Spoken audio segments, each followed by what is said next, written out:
नवीन गाड्या घेण्यापेक्षा असल्या ओल्ड गाड्या घ्या. कसं आहे मार्केट.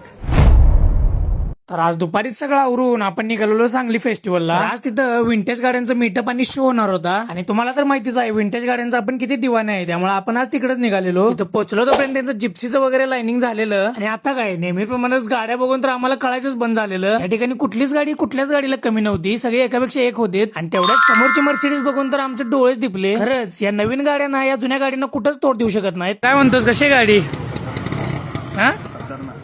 आणि आम्हाला वाटलं एवढ्याच गाड्या आहेत, पण तिकीट काढून जसं आत आलो असं वाटलं की आपण कदाचित 90च्याच काळात आलोय. ही गाडी कुणाला माहित नसेल असं होऊच शकत नाही. ही आहे अँबॅसेडर आणि या गाडीने एक काळ असा गाजवला होता का नाही, काही विषयच नाही. आता डिस्प्ले लावलेली बुलेट जवळजवळ 1950च्या आसपासची आहे. एचडी जावाच्या आवाजाचा तर काही विषय लोडच असतोय. फोर व्हीलरचा लाईनअप चालू आहे, तोपर्यंत इकडे टू व्हीलरचा लाईनअप बघूया आपण.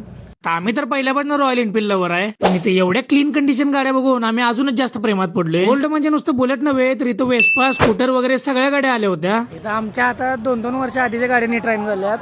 इथे 1961 1950च्या गाड्या आहेत, पण एवढ्या कंडिशन ठेवल्यात, मानलं पाहिजे भाऊ. आणि आता सगळ्यात महत्वाचं म्हणजे इथं RX 100च्या सौंदर्य स्पर्धा पण होणार होत्या, त्यामुळे या ठिकाणी एकापेक्षा एक अशा मेंटेन RX 100 आलेल्या होत्या. एवढ्या ओल्ड गाड्या बघून आणि त्या गाड्यांबद्दल असलेल्या माणसांचं प्रेम बघून मन एकदम भरून आलेलं. तुम्ही आलेला का नाही विंटेज गाड्या बघायला हे मला कमेंट करून नक्की सांगा. व्हिडिओ आवडला असेल तर नक्की लाईक करा आणि जाता जाता भावाला फॉलो तेवढं करायला विसरू नका.